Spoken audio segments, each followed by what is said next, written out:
Alright guys, this is my no bullshit review of Throne and Liberty. I have been playing this game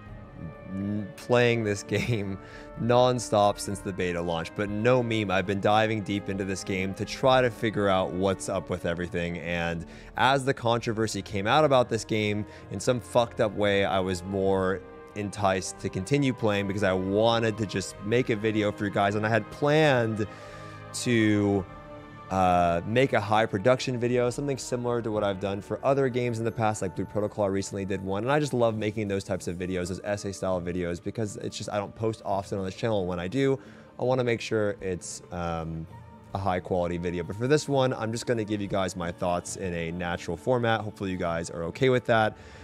But I have a lot to share in this video because I think I've played the game a ton. I'm currently level 22. The date is 5/26 and it is 9:30 p.m. So I might continue playing and I might be higher level after this recording of this video, but that's currently where I'm at. And it gets a lot harder to level.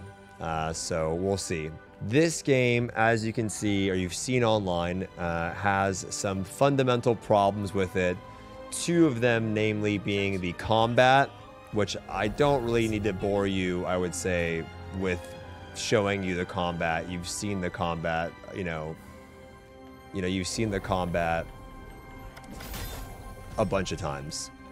But the other thing is the auto farming. The auto farming in this game is a big problem for a lot of people. And I guess I'll start with the combat. Is it as bad as people are saying? The combat in this game, guys, is dog poop, right? It is so unbelievably stiff. And I've played a lot of MMOs. The combat in this game is reminiscent of playing an MMO from like 2004. It honestly reminds me a lot of when I played Aeon as a kid. Aeon was a little bit more fluid, I would actually say, but the combat is... You cannot move when using your skills. But not only that, you cannot move while auto-attacking. It is a tab target system, but you can't move at all. If you do, you will stop attacking. And not only that, it's the movement, right? The movement, like this, when you look at Lineage 2, the movement was a little bit like snappier. The auto-attacks were a bit snappier. This, like even this movement, I'm pressing left and right, it's just... you just have to try it for yourself to know at least what I'm talking about, right? You won't understand, I think, until you put your hands behind the keyboard. However, people kept asking me, hey, I've seen you've been playing this game for hours. I played it so much. I don't know. Has it gotten better? What I did learn, and what's so disappointing, is that there actually are some unique interactions with a lot of your skills. I ended up going with the bow and dagger setup. It's a free weapon-based game. But I went with the bow, not only because I like the bow archetype in games, but because the melee experience was so painful that the bow was just the only thing that felt at least somewhat playable. And as I played and unlocked my skills, which it takes a very long time to progress with your skills, which in some ways actually feels good, because it feels extremely rewarding when you get a new skill, and I'll talk about the skill system in a second in terms of how you acquire them. But I got this blue skill, which took me about 12 hours or 14 hours. I got this blue skill. When I got it, I was so excited. And basically, this is like my kill shot skill from WoW, or it's my snipe skill. But innately, this build that I have, it's all about stacking up a lot of crit. And this skill, as the target gets lower in HP, my crit ramps up. And I also have a root or a bind. And when I bind a target, I have this passive that then buffs my crit. And as you rank up this skill in grade, it increases the crit, and the legendary grade of this skill, when I crit, it resets the cooldown. I also have this skill that resets my previous skill activated's cooldown, so I can be critting, resetting the skill over and over and over again. And if it doesn't reset, I can activate this to reset it, and this skill at a legendary grade has a 25% chance to reset its own cooldown, so I can use this as a backup if I don't get another crit following that, right? And that's just one combination there. There are tons of different things like that through different weapon builds and so on. And that was disappointing because the combat could be done so much better. I think innately just changing the ability to auto attack while moving would make the game feel a lot better. Maybe not for bow or range classes, but at least for melee, you should be able to auto attack while moving.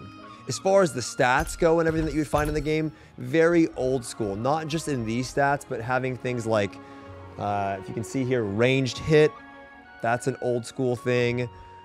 You'll miss a lot of your attacks if you're not hit capped.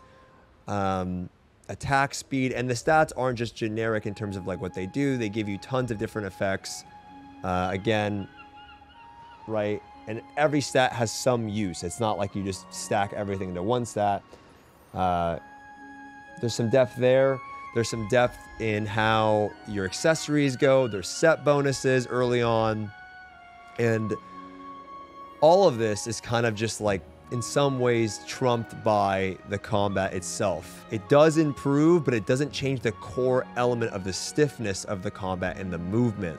On top of that, there is the auto farming feature that you've seen.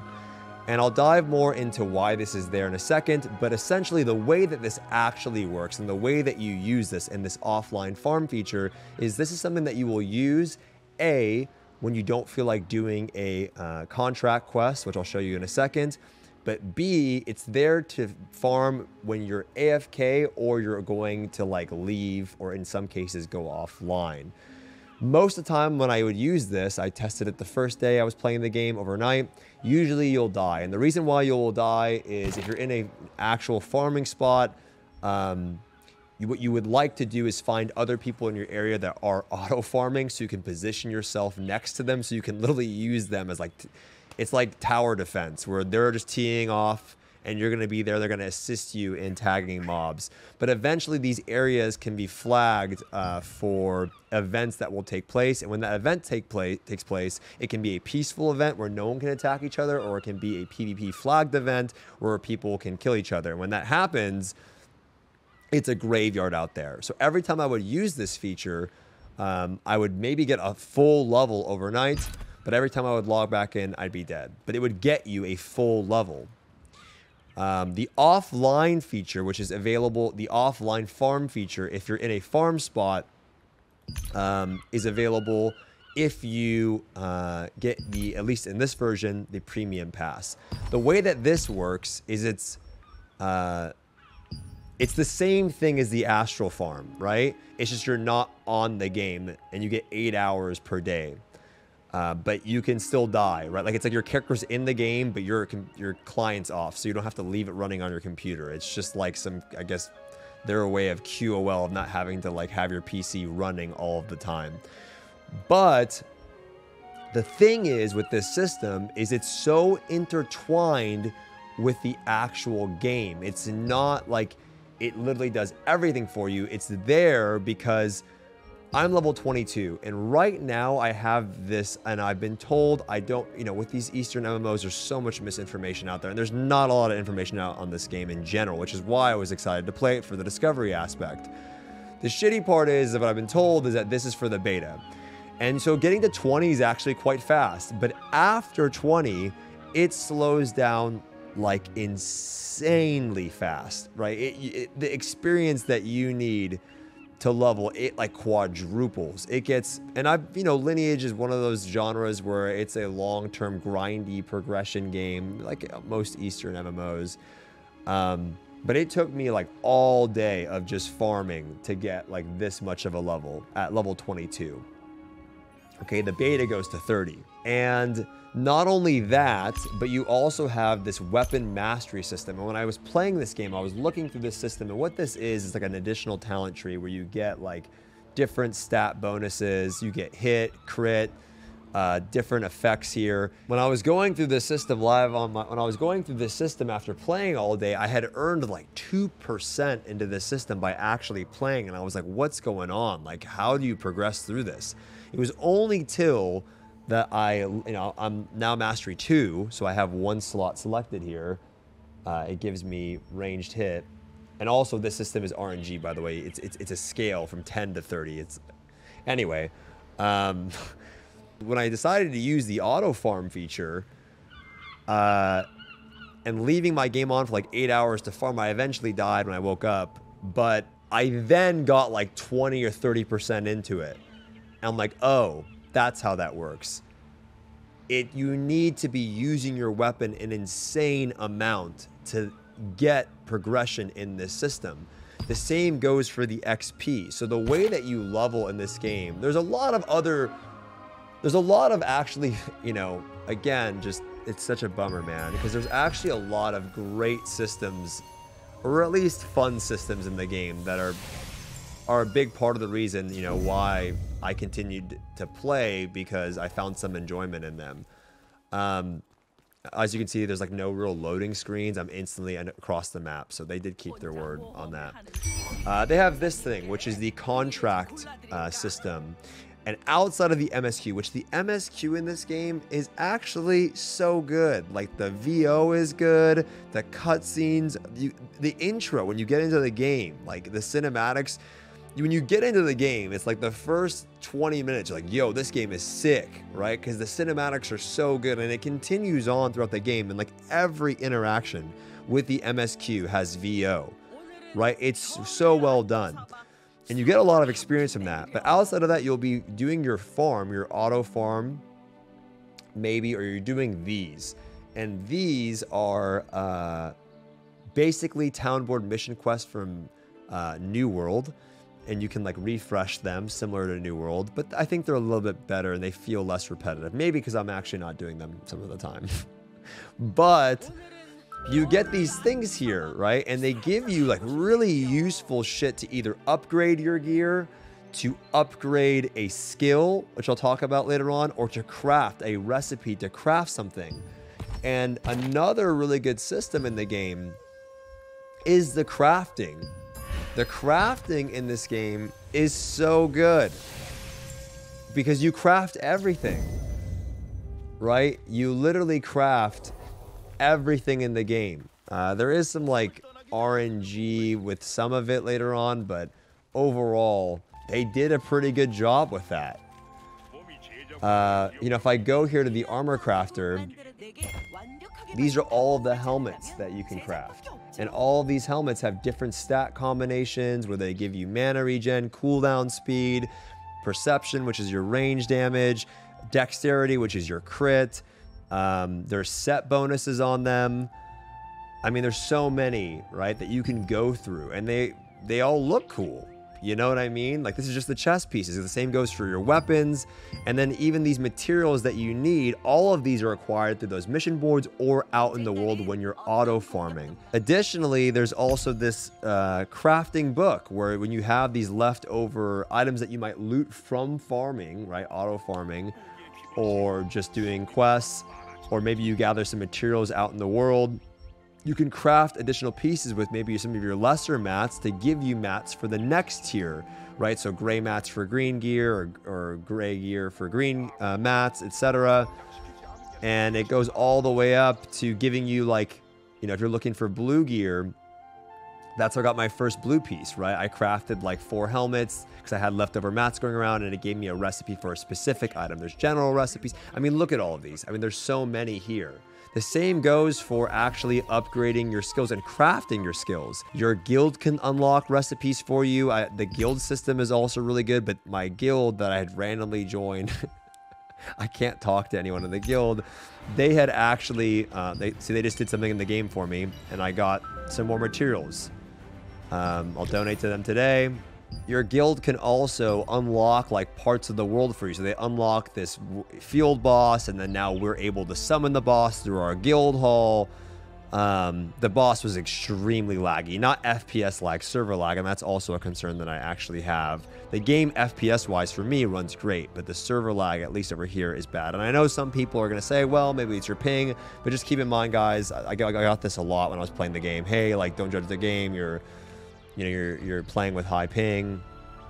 I've played games on many regions. A lot of people know this. I mean, I actively play Lost Ark on Korea for raids.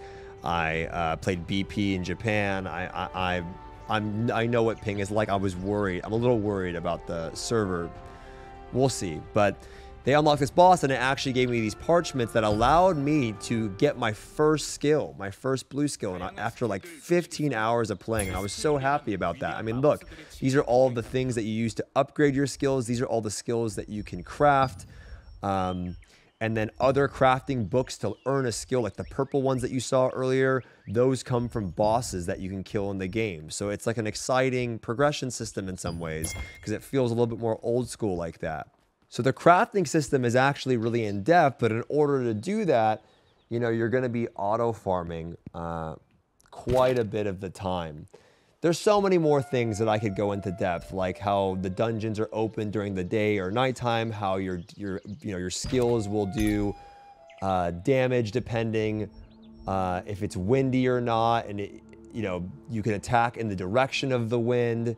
So many things like that, like so many cool, unique things, but all of it just gets absolutely dumpstered on by the fact that there's a auto farm and poor combat system. And I can't begin to express to you guys how bummed I am, because you look at the game, I mean, it looks so good. Like visually, it looks so good.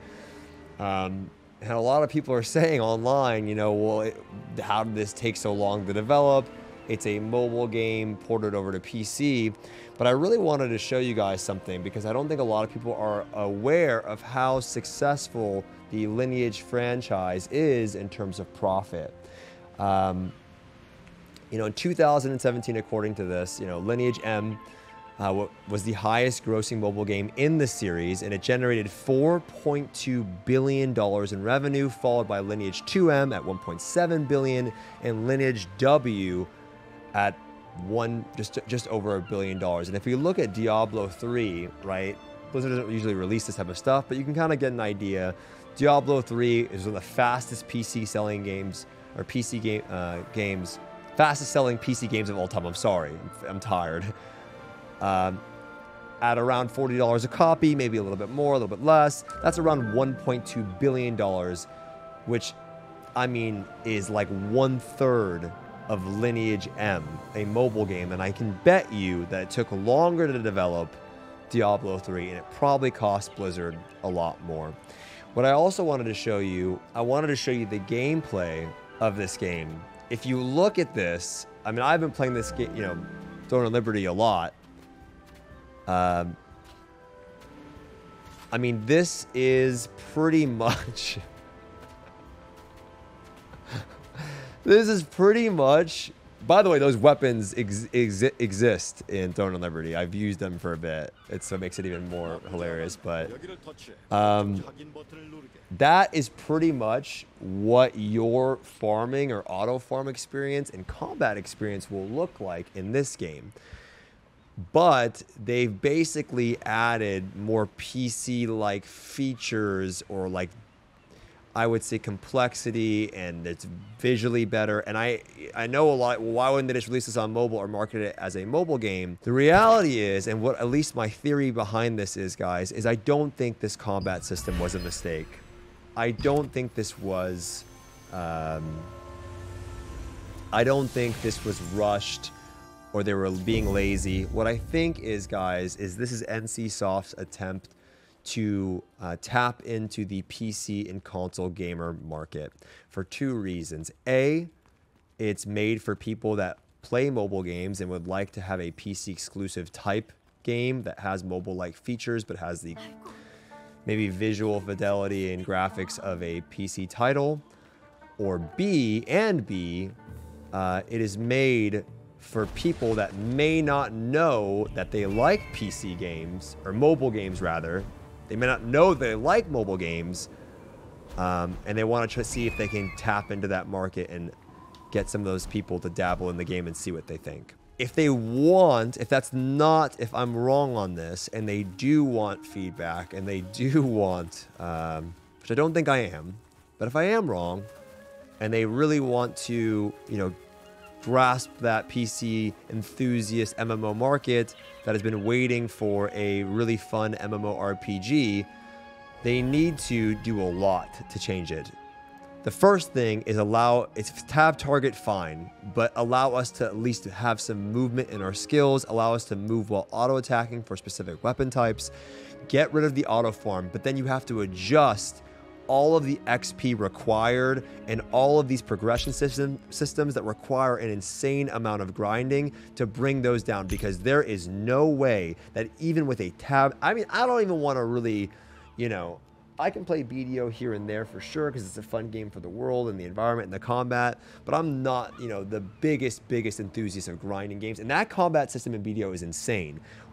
To grind that amount of mobs with a tab target style system that's close to this, I mean, you need to adjust all of that. The experience required, how much it takes to level up your mastery, buff the material drops. They've got to do some work there. And I don't even want to get into the monetization because honestly, I mean, it really goes without saying. It's a free-to-play MMORPG. The current version that I'm playing has pay-to-win-like features for sure. The marketplace and how it works and the exchange. It's very similar to Lost Ark, to be honest, plus some other quality of life stuff. But without saying all of that, you know, if they want to tap into the market for some people that just want to dive into a game and have fun out the gate, they got to adjust those things, because I think this game is going to go through, it's going to receive, and it has been receiving a lot of backlash. And it sucks, man, because honestly, I feel like this game could be good, and I can see where they put a lot of effort into stuff after playing it so much. But, you know, maybe the trailers and all those things were just to see if people would be interested in this type of a game. Maybe that was their design all along, and I think it actually is. And I guess it sucks. It sucks, you know. It sucks being an MMO gamer sometimes, you know. Let's see if they're open to feedback and can make some changes, because I think the game could make for a lot of fun for some people if they made some adjustments to it. Anyway, that's going to do it for the video, guys. I'll see you on the next one. Peace.